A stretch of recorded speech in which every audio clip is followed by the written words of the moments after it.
Han pasado más de 3 años y los objetivos de Juan Guaidó no se han cumplido. La oposición venezolana identificó esta falla, están trabajando para mejorarlo o simplemente correrá la arruga hasta el 2024 que lleguen las presidenciales por ley. Bienvenidos sean todos a nuestro espacio Cara a Cara por Impacto Venezuela.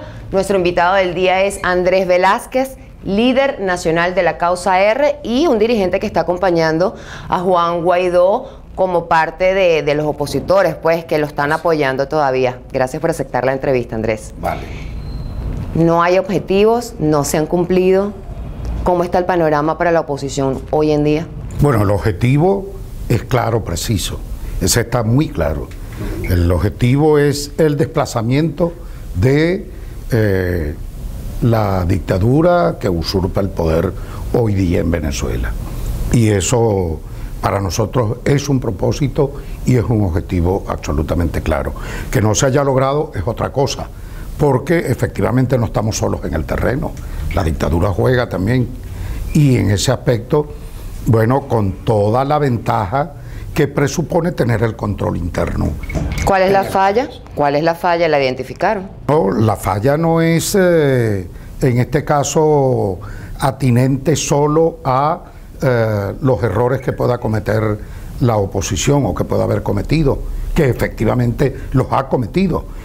La no concreción del objetivo es también porque tenemos un adversario que juega sin escrúpulos, que borró absolutamente toda institucionalidad en el país, que resiste incluso presiones de carácter internacional y que en ese sentido indica que la oposición debe ser entonces mucho más asertiva. Es lo que yo digo, no seguir haciendo política forense para después estar haciendo cuentas de qué hicimos mal o qué dejamos de hacer, sino que los debates sean lo más preciso, lo más concreto y de manera unitaria. Pero porque ¿dónde está la unidad? El gran ejemplo del error cometido en estos tiempos es ese. Uno, la falla en la unidad. Y el gran ejemplo que ponía, y que quería hacer referencia, fue el 21 de noviembre.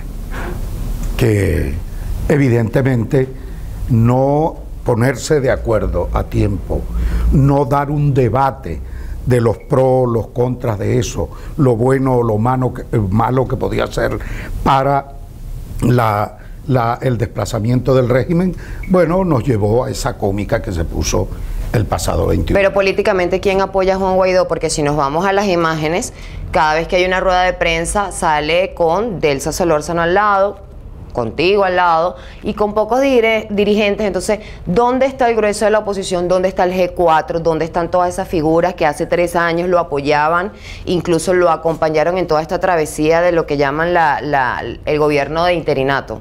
El tema es ese precisamente, la falta de unidad, porque aquí se habla de unidad de la boca para afuera, pero en los hechos concretos, reales, no existe unidad. Y eso lo puedo decir con propiedad, porque estoy allí dentro viviendo todas estas... ¿Y por qué no hay unidad? Bueno, por los intereses personales, por los intereses partidistas. Por ejemplo, ¿cómo es que estamos en una alianza o una plataforma supuestamente unitaria y entonces dentro de esa plataforma hay conspiración contra el propio Juan Guaidó, sin percatarse de que Juan Guaidó representa a lo interno la resistencia real, concreta, contra la dictadura?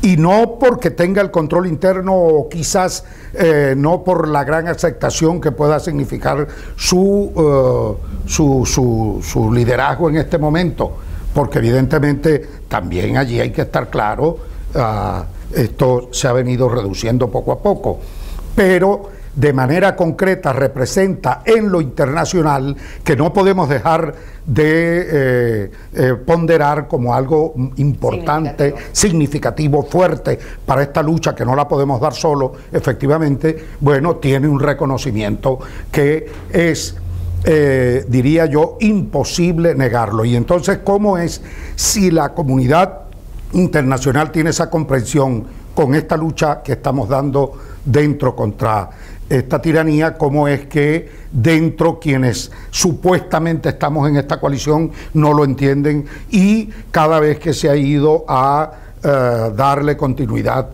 al gobierno interino y a la Asamblea Nacional del 2015, bueno, eso es un debate interminable, bueno, y la angustia y las interrogantes hasta el día previo. Todo queda en palabras, porque todo lo que debaten, todo son palabras, palabras, palabras, y la gente quiere acciones.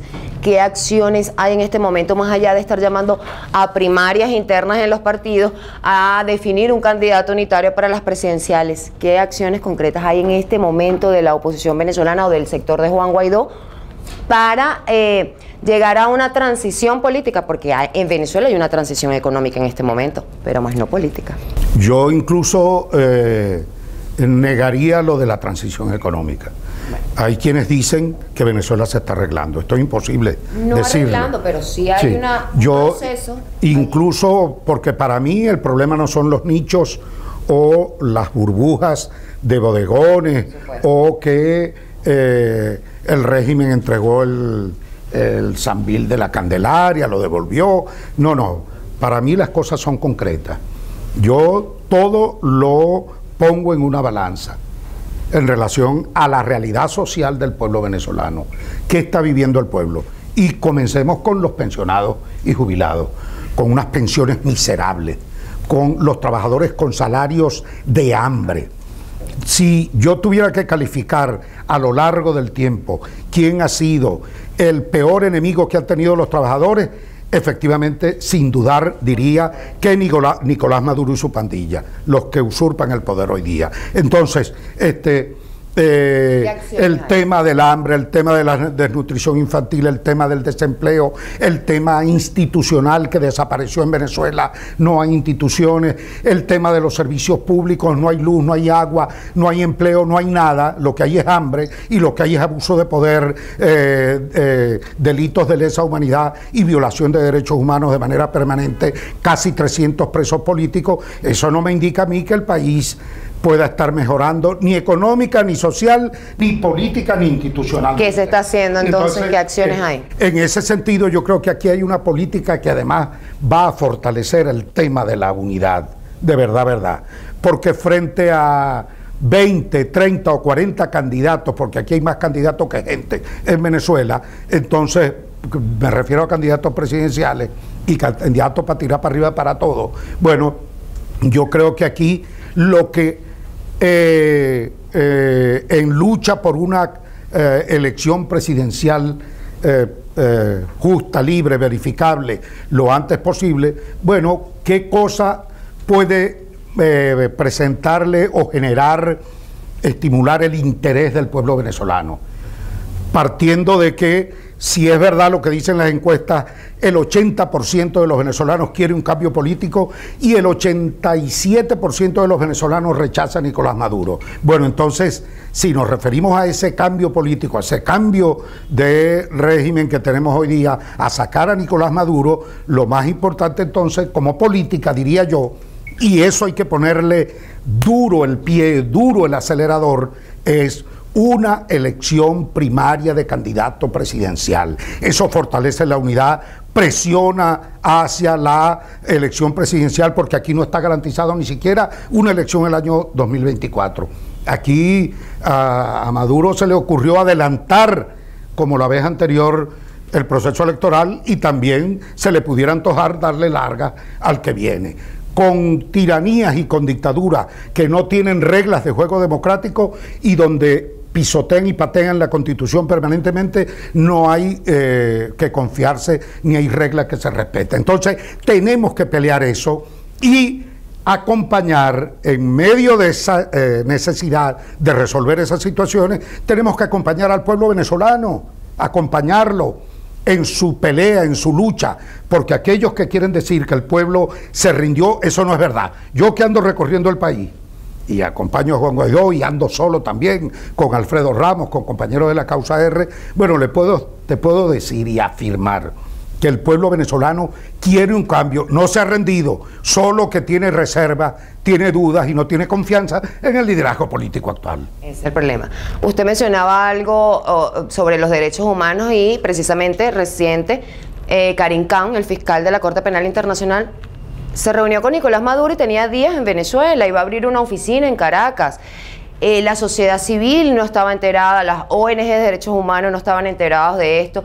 Entonces, ¿cómo está ese panorama allí también? Porque hay personas que dicen, bueno, la oposición no va a hacer nada, pero tienen una esperanza en la Corte Penal Internacional, en que procedan por crímenes o presuntos crímenes de lesa humanidad cometidos en nuestro país. Entonces, ¿cómo está ese panorama de que el fiscal se reúna, evidentemente con Nicolás Maduro, reconociéndolo como presidente de la República, pero que además todo como se vio en la transmisión de ellos recientemente? Sí, bueno, el fiscal tiene su estilo, yo allí no me voy a meter, y por lo que vi la vez anterior y esta vez también, el fiscal trabaja sin mucho escándalo o exposición pública. Fíjate que estaba aquí desde el lunes pasado y nadie sabía nada. En los medios políticos se había rumorado que podía llegar o que iba a venir y todo se habló a comienzos de semana, pero nadie concretamente podía decir que estaba. Yo diría que ese puede ser un estilo, tomando en consideración que lo mismo hizo la vez anterior, tuvo silencio hasta que al final dio unas declaraciones conjuntamente con Maduro bien firmes. Ahora, a mí me parece muy positivo que abra una oficina la Corte Penal Internacional aquí. La Fiscalía. La Fiscalía Penal la Fiscalía de la Corte Penal Internacional, por una razón. Porque donde se abre esa oficina no es gratuito, algo está pasando. Y esa apertura de la oficina es la confirmación de que en Venezuela hay delitos de lesa humanidad que tienen que investigarse. Bueno, y yo no voy a arriesgar opinión, como ya veo en las redes que se critica todo, bueno, ya poniendo en duda el trabajo, la actuación. Yo no, yo prefiero ver resultados. Y creo que como va la cosa, y como lo dijo la visita anterior, vamos a abrir una investigación y yo creo que la presencia de una oficina aquí para profundizar, y lo dijo también, voy a entrar en conversaciones con las ONG, diferentes sectores, bueno, eso por ese lado me tranquiliza. Que Maduro trate de decir, aquí estamos trabajando en colaboración, abrazados con la Corte Internacional, con eso no va a engañar ni borrar ante el mundo que está siendo investigado por la Corte, por la Fiscalía y la Corte Penal Internacional. Andrés, una última pregunta para finalizar. ¿La oposición que lidera Juan Guaidó ya tiene candidato presidencial? Bueno, hasta ahora no. ¿Va a ser Juan Guaidó el candidato presidencial? No sé, él no ha dicho nada, pero lo que yo sí quiero confirmar aquí es que debe haber una primaria presidencial. Esto no se puede resolver de otra manera, y todo aquel que se lance por fuera con la condición de dividir hay que ponerlo en duda, porque para mí trabajaría para Nicolás Maduro, sería sencillamente un tarifado. De manera que, y en materia de la unidad, también todo eso hay que verlo, y se está discutiendo en un reglamento que estamos discutiendo en este momento con todos los actores de la plataforma, con los 10 partidos de la plataforma. Estamos discutiendo ese reglamento, y uno de los puntos es quiénes pueden entrar en esta primaria. Yo todavía no se ha arreglado o no se ha llegado a un acuerdo, pero yo puedo decir el criterio de la causa R, que es el que sostenemos allí. La unidad es súper importante. Para derrotar la tiranía tenemos que estar unidos, pero la unidad no es como sea. La unidad tiene límites éticos también. La unidad debe tener unidad de propósitos y unidad de objetivos. Aquellos que viven metidos en la misma cama con Maduro, aquí no tienen cabida. Andrés, muchísimas gracias. Amigos de Impacto Venezuela, si llegamos al final de Cara a Cara de este domingo, gracias por acompañarnos, por conectarse siempre con nosotros. Recuerden que esta es una ventana sin censura donde Todos los sectores del país, políticos, sociales y económicos, tienen cabida. Quienes quieran, aquí está siempre disponible Impacto Venezuela para ustedes. Recuerden además que también tenemos disponibles para ustedes una plataforma en la web www.impactovenezuela.com y nuestras redes sociales. Soy Mildred Manrique, nos vemos en una próxima entrega.